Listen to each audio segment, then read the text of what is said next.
The sermon for the first Sunday after Easter. The reasons we have for constantly recollecting the presence of God. Jesus came and stood in the midst. John chapter 20, verse 19. We enjoy the happiness of having God present in our midst wherever we may be, although we cannot see Him with our bodily eyes. God is present with us at all times, in all places. But are we at all times, in all places, present with God by constantly recollecting Him and His divine presence? Not by any means. The church is generally the place, our hour for prayer generally the time in which we think of God. The remainder of the day is devoted to other thoughts and ideas. To try to think of God often and to walk constantly in His presence is, to our mind, fit only for holy and perfect people, and for religious in their convents, who have nothing else to care for the whole day. Yet all of us, no matter what we are, should practice this holy recollection of God's presence and keep Him constantly before our eyes. There's nothing more reasonable if we consider it as far as God is concerned, nothing more useful if we consider our own salvation, nothing more consoling, even in the calamities of this life, than the constant recollection of God's presence. In other words, we should often think of God and keep His presence always before us, because we are human beings, and we should do so because we are Christians. God, who is infinite wisdom, who does nothing without a reason, and has made nothing in vain, cannot provide us with a means unless He wishes at the same time that we should make use of it for the end to which He has created it. Now, when He created us human beings, He gave us understanding, will, and memory, that we might remember God Himself, know Him, and with His knowledge, love Him with all our hearts. That duty is so proper to man that when he neglects it, he does not lead a human life, nay, he has lost the nature and the being of a reasoning creature. Fear God and keep His commandments, for this is all man. That is, to know, honor, and love God. Therein does man chiefly consist, and he who neglects that cannot properly be called a man. Therefore, as human beings, we are bound to use our understanding to this end, and to keep before our memory the omnipresent God. When and how often shall we do that? Perhaps once or twice a day when we're engaged in prayer? If that were the case, the Lord could not expect us to do more than remember Him during those times. If He granted us the use of our eyes only for a quarter of an hour during the day, we could see only for that time. But just as during the whole day our eyes borrow the light in order to see visible created things whenever we will, so our understanding and memory, as long as they're in sound state, receive the inward light necessary to recognize Him as our Creator. Therefore, we should always have the omnipresent God before our memory. What's easier for a man than to think of God? Nay, I might ask, is it possible ever to forget Him, unless we deliberately shut Him out of our memory? Is it possible for us to keep our eyes open and not to see during the daytime? For wherever we turn, we find some visible object. Now, everything we see with our eyes, hear with our ears, touch with our hands, and perceive with our senses reminds us of Him and brings Him before our memory. If we looked up to heaven, it reminds us of its Creator and speaks with its lights and stars of the glory of God. If we cast our eyes down to the earth, it reminds us of its Creator and tells us of the wonderful power of God by the countless variety of creatures that are in it. If we consider ourselves, our souls and bodies call out to us, all that you are and have, you have received from God. In a word, everything in the world is a voice that cries out to us, remember thy Creator. How then is it possible that we do not often, nay, always think of Him, whom the whole world, with all that's in it, constantly represents to our memory? Where are we then when we allow a long time to go by without thinking of God? Are there perhaps certain times when we cease to be rational creatures, so that we need use our reason for only a few moments during the day, and when that short time is at an end, again relapse into the condition of little children? Sometimes, to quiet a child, a book is given to it. It takes the book and turns over the leaves and plays with it for a whole hour without being a whit wiser than before. What's the cause of that? In one place, it finds a long word. In another, a pretty red letter. In a third, a picture. The latter is what takes the child's fancy. It studies and ponders over it, but it cannot understand the letters. Try to explain them and say, "See here, my child, that's German, that's French, that's Latin."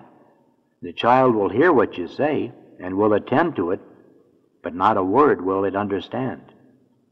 Are we not like that, my dear brethren, when we sometimes allow half a day to pass without thinking of God? A large book is always placed before our eyes, the book of nature, that is, heaven and earth.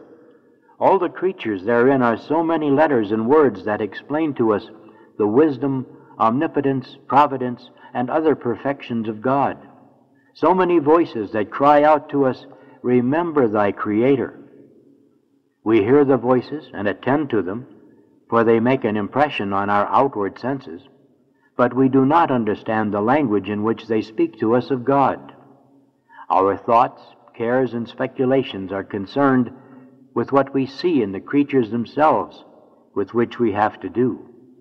We are satisfied with begging from them some sensual gratification or temporal benefit, but we rarely think of God, who is always present and working in those creatures, although we ought to raise our thoughts higher than what we see around us.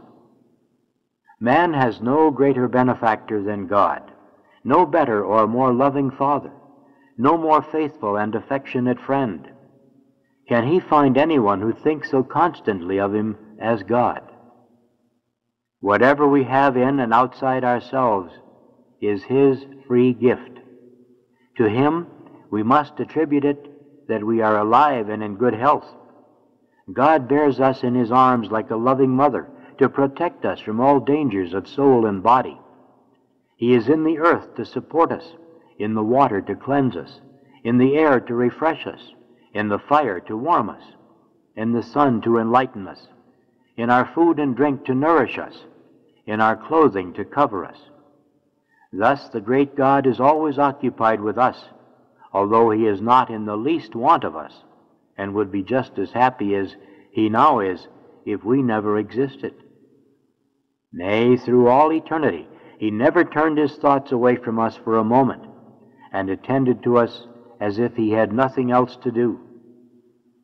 Just as not a single moment passes in which we do not enjoy the fruits of the divine liberality, so also we should not allow a single moment to pass in which we do not keep the thought of God fresh before our minds.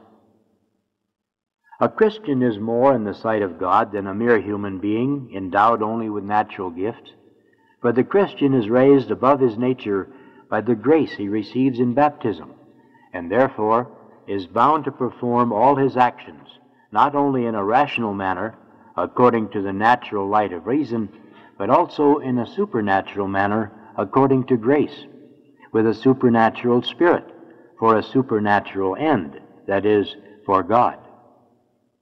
It is an undoubted fact, too, that since the passion and death of Christ, after having received the grace of God, after having solemnly sworn fealty to Christ in baptism, the Christian is bound to follow Christ as his model in all things, and to strive for far higher perfection than a man in former times under the law of nature, or even under the written law of the Jews, was bound to do.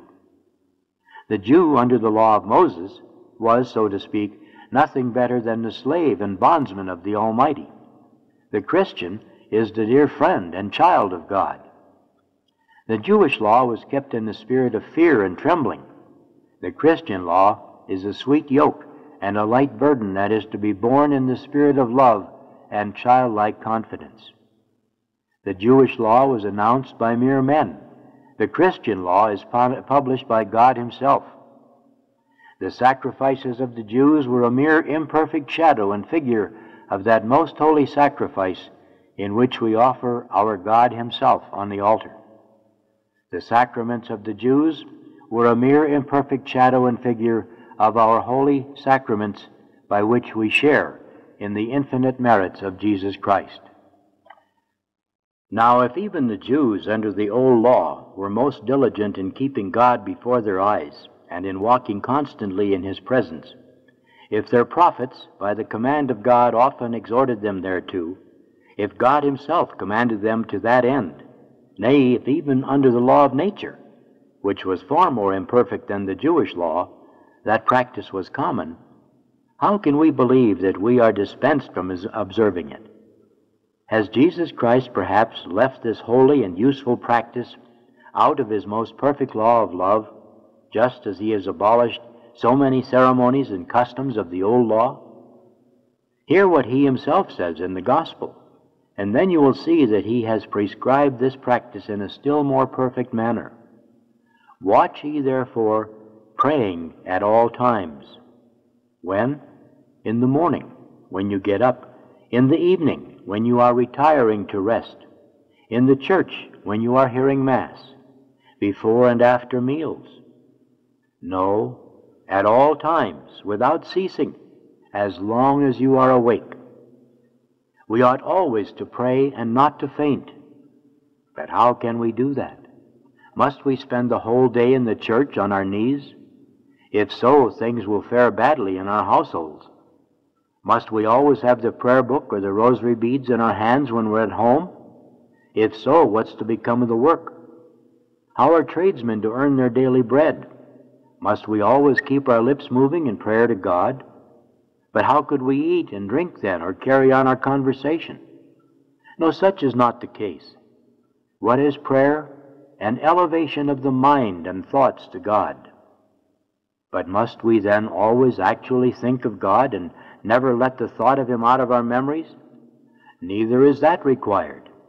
The meaning is that we should think of God as often, at least, as our business permits, that we must frequently, in the midst of our business, raise our minds to Him and offer up our actions to His honor. If we neglect this, we do not live as honorable men, much less as true Christians. Judge from this now yourself, whoever you be, who are at most satisfied with raising your thoughts to God for a moment in the morning, and making in a careless manner the good intention, if you have even that much good sense, thus paying the Lord for the whole day, while you bury yourself so deep in your cares, business, and troubles that God has hardly a thought from you, until weary with worldly affairs, you are about to retire to rest. Judge, I say, what sort of a life you're leading, whether your actions are according to the instructions of Jesus Christ and are directed to imitating Him and to the attainment of your last end, nay, whether they are consistent with human reason. Judge whether you know and are grateful to that sovereign benefactor who is busy with you the whole day and who has to preserve you in life every moment by His help and cooperation. Judge whether you love God as you ought with your whole heart, since you exclude Him from your thoughts for such a long time. Henceforth, God should be the sole object of our thoughts. When we awake in the morning, our first thought shall be for God, and we should say, "Behold me, O my Creator, ready to do Thy holy will today." When dressing, let us bless God and humbly beg of Him to clothe our souls with the nuptial robe of charity and to keep us in His grace to the end. Never let us begin anything without directing all our actions to Him by a supernatural intention. No work, nor business, nor labor should we perform of which He is not the beginning, the middle, and the end in our thoughts. If things go well with us, we should not forget our benefactor, but say, "Thanks be to God." If trouble comes upon us, we should turn to Him, and resigning our will into His hands, say with our Lord, "Yea, Father, Thy will be done." In the evening, God should be the last in our thoughts before we go to sleep, after having thanked Him for all His benefits. Thus, we should spend the whole day, nay, our whole life, in His presence and friendship, and make even now a beginning of that happy eternity in which we desire and hope to see and love him, our supreme good, forever and ever. Amen.